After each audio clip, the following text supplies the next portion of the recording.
اسلام کے اس مجاہد کی داستان جس کے ہاتھ پر برکہ خان نے اسلام قبول کیا۔ جی ہاں ناظرین محترم، برکہ خان وہ پہلا منگول ہے جس نے اسلام قبول کیا اور اسلام کی خاطر ہلاکو خان سے دست و گریبان ہو گیا۔ تو آئیے اپنی اس ویڈیو کا آغاز کرتے ہیں۔ السلام علیکم ناظرین محترم، میں ہوں آپ کا میزبان ذیشان اور آپ تمام دیکھنے اور سننے والوں کو السلام علیکم۔ سرما اپنے عروج پر تھا، برف باری زوروں سے جاری تھی۔ ایسے میں کوستان یورال کی ایک چوٹی پر آگے پیچھے دو گھوڑے نمودار ہوئے۔ اگلے گھوڑے پر ایک ایسا نوجوان جس کا بچپنا جوانی میں ڈھل چکا تھا اپنے سامنے ایک انتہائی لاغر بوڑھے کو سمیٹے ہوئے تھا۔ پچھلے گھوڑے پر بچپنے کی منزل طے کر کے جوانی میں داخل ہوتا ایک لڑکا گھوڑے کو ایڑ پر ایڑ لگاتے ہوئے اگلے گھوڑے سے قریب رکھنے کی کوشش کر رہا تھا۔ کوستان یورال کی اس چوٹی پر نمودار ہونے کے بعد دونوں لڑکوں نے ایک دوسرے کی طرف دیکھا۔ کوئی فیصلہ کرنا چاہتے تھے کہ کوستان سلسلے سے ذرا نیچے فاصلے پر انہیں عصر کی اذان سنائی دی تھی۔ اذان دینے والے کی آواز اور انداز ایسا تھا گویا وہ صدف صدف ابرنیسا کی بارش، نظر نظر میں لاکھوں چراغ روشن اور نفس نفس میں ناآشنا انوکھے سکون کھڑے کر دے گا۔ اذان کی آواز کا اتار چڑھاؤ ایسا تھا جیسے لمحوں کے اندر وہ کوستانوں کے بدن کی گہریابی، دست و من کی خوشتابی، جواں عرض کی شادابی میں اضافہ کرتا چلا جائے گا۔ اذان کی آواز کی لہریں یوں چار سو بکھرنا شروع ہو گئی تھیں گویا وہ کفر کی اندھی یلغار کے مقابلے میں قدم قدم پر زندگی کی معراج کھڑی کر رہی ہوں۔ اذان کی آواز روح بن کر رگ و پے میں سرایت کرنے لگی تھی۔ فطرت کے دستور کہن میں نگہتوں کے سیر رنگ و بو کے کاروانوں کی طرح صحراؤں کو چمن چمن میں، نفس کو بوئے گل اور نظروں کو ہنستے پھولوں میں تبدیل کرنے لگی تھی۔ جب تک اذان ہوتی رہی دونوں لڑکے چپ چاپ اپنے گھوڑوں پر بیٹھے رہے۔ جو لڑکا بچپن کی منزل طے کر کے جوانی کی حدود میں داخل ہوا تھا اس نے اپنے سامنے جس بوڑھے کو گود میں سمیٹ رکھا تھا وہ بوڑھا بھی جب تک اذان ہوتی رہی بے حس و حرکت پڑا رہا۔ جب اذان ختم ہو گئی تب اس نے اپنے بدن کو حرکت دی۔ پھر جس لڑکے نے اسے اپنی گود میں سمیٹ رکھا تھا اسے مخاطب کرتے ہوئے وہ کہہ رہا تھا، خریم میرے بیٹے مجھے نیچے اتارو، یہیں عصر کی نماز ادا کر لیتے ہیں۔ بوڑھے نے جس لڑکے کو خریم کہہ کر پکارا تھا اس نے بوڑھے کے شانے پر بڑے پیار سے ہاتھ پھیرا، پھر بڑی عاجزی اور بڑی انکساری اور انتہائی میٹھی آواز میں اس بوڑھے کو مخاطب کرتے ہوئے وہ کہہ رہا تھا، اے پدر مہربان، عصر کی نماز ابھی ہوئی ہے، آپ دیکھتے ہیں برف باری زوروں سے جاری ہے، سامنے بستی دکھائی دے رہی ہے، میرے خیال میں اسی بستی میں جا کے عصر کی نماز ادا کرتے ہیں۔ اذان کی آواز بھی وہیں سے آئی ہے جس کا مطلب ہے وہ بستی مسلمانوں کی ہے۔ اس پر بوڑھے نے ہمت کی، سیدھا ہو کر بیٹھا، پھر دوبارہ بول اٹھا، میرے بچے، کوستانی سلسلے کی اس چوٹی سے وہ بستی نزدیکی دکھائی دیتی ہے، لیکن جب تم کوستانی راستوں کی بھول بھلیوں سے ہوتے ہوئے وہاں پہنچو گے تو یاد رکھنا مغرب کا وقت ہو چکا ہوگا۔ آؤ گھوڑے سے اتریں اور تینوں باپ بیٹا یہی نماز ادا کر لیں، اس کے بعد اپنے سفر کو جاری رکھتے ہیں۔ میرے بچے، جس مہم پر ہم نکلے ہیں وہ مہم زور سے پڑنے والی اس برف باری سے بھی زیادہ کڑی اور ہولناک ہے۔ خریم نے اس بار اپنے باپ کے اس مشورے پر کوئی حجت نہ کی، پیچھے مڑا اور اپنے چھوٹے بھائی کو مخاطب کر کے کہنے لگا، قریظ میرے بھائی نیچے اترو۔ بابا کو سہارا دے کر نیچے اتارتے ہیں۔ بابا یہیں عصر کی نماز ادا کرنے کے بعد آگے بڑھنا چاہتے ہیں۔ اس کے ساتھ ہی وہ خود بھی چھلانگ لگا کر گھوڑے سے نیچے اتر گیا۔ پھر سہارا دے کر اس نے اپنے باپ کو گھوڑے سے اتارا۔ اتنی دیر تک اس کا چھوٹا بھائی بھی اپنے گھوڑے سے اتر چکا تھا۔ تینوں میں سے بوڑھے کا نام مکروم تھا، بڑے لڑکے کا نام خریم بن مکروم اور چھوٹے کا نام قریظ بن مکروم تھا۔ گھوڑے سے اترنے کے بعد بوڑھا لڑکھڑانے لگا تھا۔ خریم نے اسے سہارا دے رکھا تھا۔ بوڑھے نے ایک نگاہ اپنے چاروں طرف دوڑائی، پھر برف پر ہاتھ پھیر کر اس نے تیمم کیا۔ لڑکوں نے بھی ایسا ہی کیا۔ پھر وہ تینوں باپ بیٹا فرش کی چادر پر نماز ادا کرنے لگے تھے۔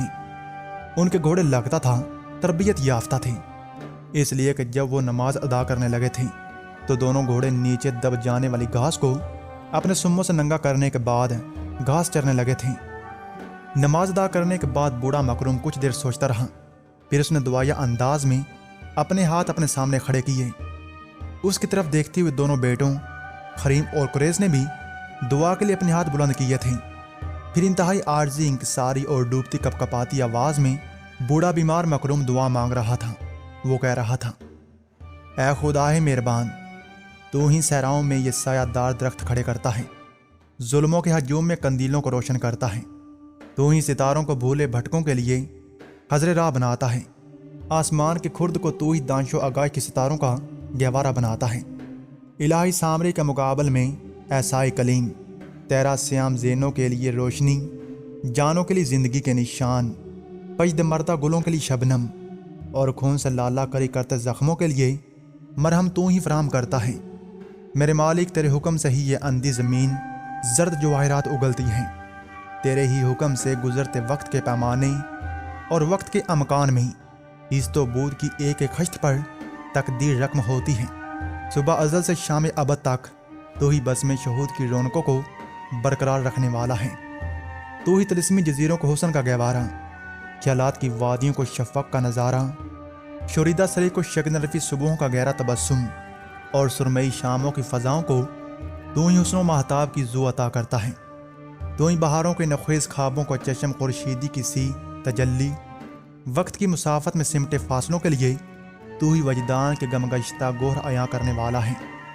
میرے اللہ، بنی نو انسان کی سرشت میں تو ہی ہوش و دانش، جوش و جذبے، برودت و حرارت، ذکاوت و ذہانت، زیست کی دنائی و فراست بھرتا ہے۔ میرے اللہ، تو ہی علیم و کریم ہے، رؤوف و رحیم ہے۔ ہم تینوں باپ بیٹا سرابوں کے فاصلوں اور حروف کی طرح بند کفل جیسی کٹن مہم پر نکلے ہیں۔ الہی، اس میں ہم تینوں کو کامیاب و کامران رکھنا۔ یہاں تک کہنے کے بعد بوڑھا زیر لب دعا مانگ رہا تھا۔ دعا کے لیے اس کے اور اس کے دونوں بیٹوں کے اٹھے ہاتھ برف سے بھر گئے تھے، اس لیے کہ برف باری تیزی سے جاری تھی۔ وہ دعا مانگ رہا تھا اور اس کے پیچھے اس کے دونوں بیٹے کریم اور کریس دونوں دعا کے لیے ہاتھ بلند کیے اپنے باپ کے الفاظ سن کر روسیسا کر رہے تھے۔ پھر مکروم نے دعا کے لیے اٹھتے ہاتھ گرا دیے، اپنی نم آلود آنکھیں خشک کیں۔ یہ صورتحال دیکھتے ہوئے اس کے پیچھے بیٹھے کریم اور کریس نے بھی ہاتھ گرا کر آنکھیں خشک کرنا شروع کر دی تھیں۔ پھر نحیف سی آواز میں مکروم نے اپنے بڑے بیٹے کو مخاطب کیا، کریم میرے بیٹے، نماز تو ہم ادا کر چکے ہیں بیٹے، تھوڑی دیر تک سورج غروب ہو جائے گا اور فضاؤں کے اندر تاریکیاں پھیل جائیں گی، آؤ یہاں سے کوچ کریں، اور وہ جو نیچے بستی دکھائی دے رہی ہے رات اسی بستی میں بسر کرتے ہیں، اس کے بعد دوبارہ اپنی منزل پر روانہ ہوں گے۔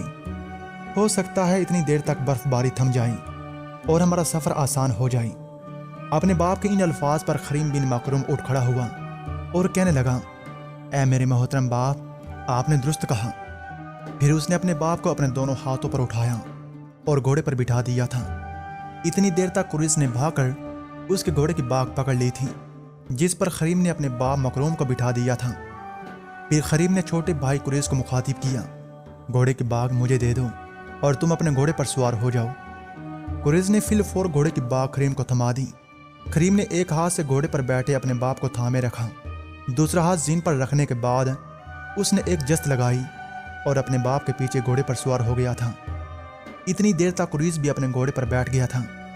پھر گھوڑوں کو ہانکتے ہوئے دونوں بھائی کوستانی تجریدی ڈھلانوں سے اترتے ہوئے سامنے دکھائی دینے والی بستی کا رخ کر رہے تھے۔ بستی تک پہنچنے کے لیے انہیں کوستانی سلسلے کی بھول بھلیوں میں سے ہو کر گزرنا پڑ رہا تھا۔ پھر ڈھلان ایسی تھی کہ آگے بڑھنے کی رفتار بھی خاصی سست تھی، لہٰذا وہ بستی کے قریب اس وقت پہنچے جس وقت فضاؤں کے اندر تاریکی پھیلنا شروع ہو گئی تھی، جو اس بات کی نشاندہی تھی کہ سورج غروب ہو رہا تھا۔ برف باری ابھی جاری تھی۔ کریم اور کریس دونوں بھائی اپنے گھوڑوں کو ہانکتے ہوئے جس وقت اس بستی میں داخل ہوئے تو بستی میں عین اسی لمحہ مغرب کی آواز سنائی دی تھی۔ اذان کی آواز کو ذہن میں رکھتے ہوئے انہوں نے مسجد کا رخ کیا تھا۔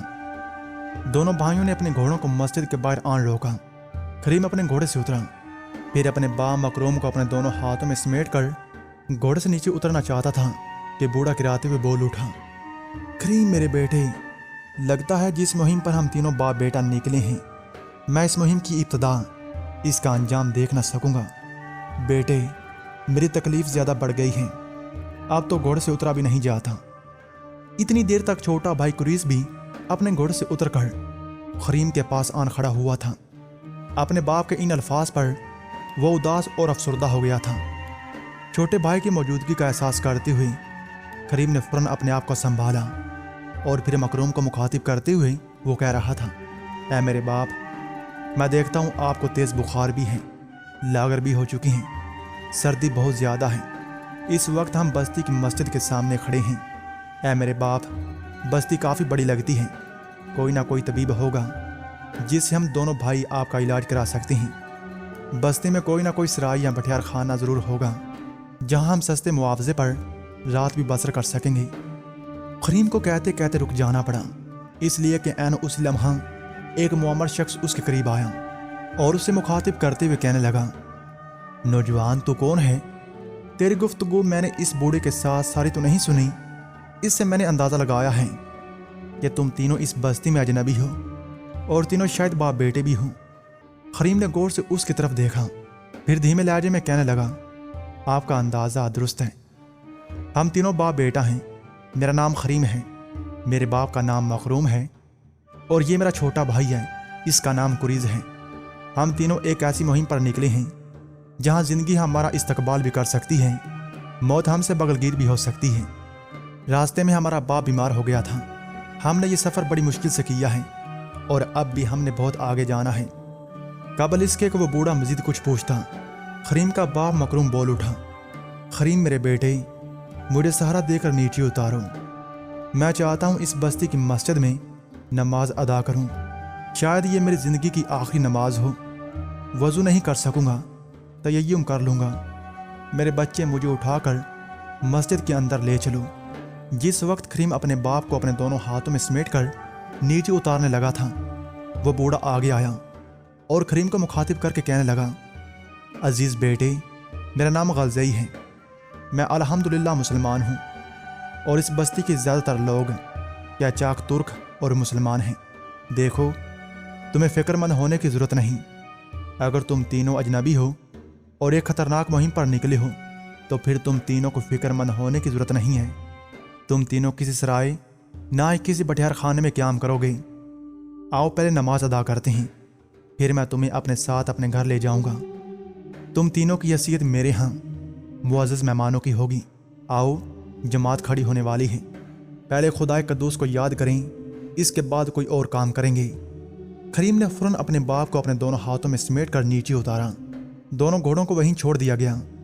پھر وہ مسجد میں داخل ہو کر نماز ادا کر رہے تھے۔ نماز ادا کرنے کے بعد وہ نکلے۔ کریم نے پہلے کی طرح اپنے باپ کو گھوڑے پر بٹھایا، پھر خود اس کو سہارا دینے کے لیے گھوڑے پر سوار ہو گیا۔ پھر وہ بوڑھا جس نے اپنا نام غلزئی بتایا تھا، جو ان کی مہمانداری کے لیے تیار ہوا تھا، اس کو مخاطب کر کے کریم کہہ رہا تھا، میرے محترم، آپ دوسرے گھوڑے پر سوار ہو جائیں۔ اس پر بوڑھا مسکرایا، کہنے لگا، بچے، فکر مند ہونے کی ضرورت نہیں ہے، میری حویلی یہاں قریب ہی ہے، تم دونوں بھائی گھوڑوں کو لے کر میرے پیچھے پیچھے آؤ۔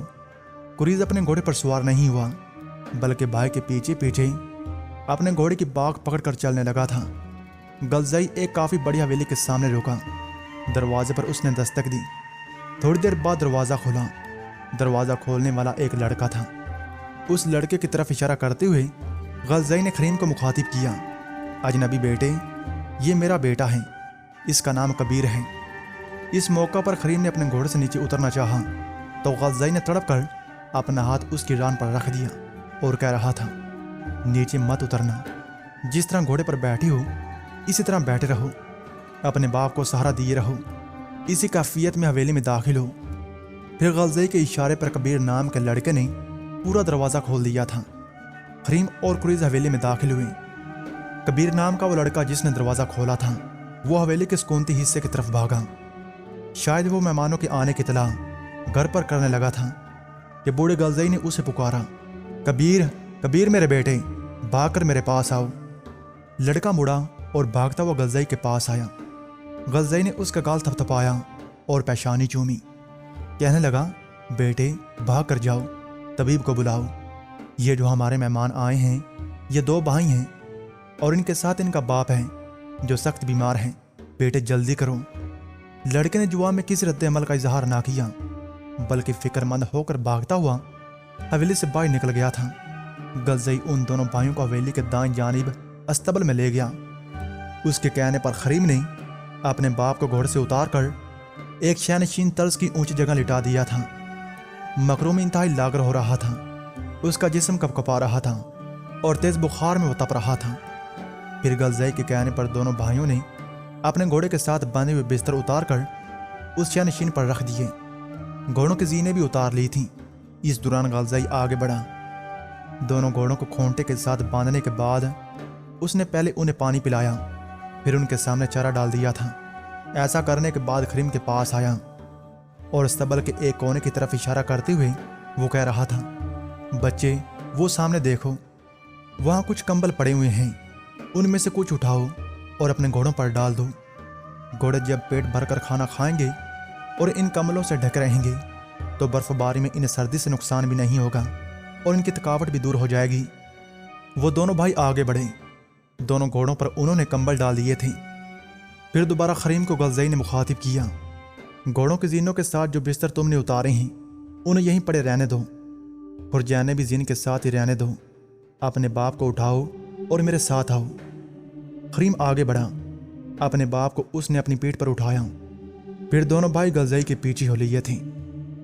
اگر ویڈیو پسند آئے تو ویڈیو کو لائک کریں، اپنے دوستوں کے ساتھ شیئر کریں۔ ملتے ہیں اگلی قسط میں، تب تک کے لیے اللہ نگہبان۔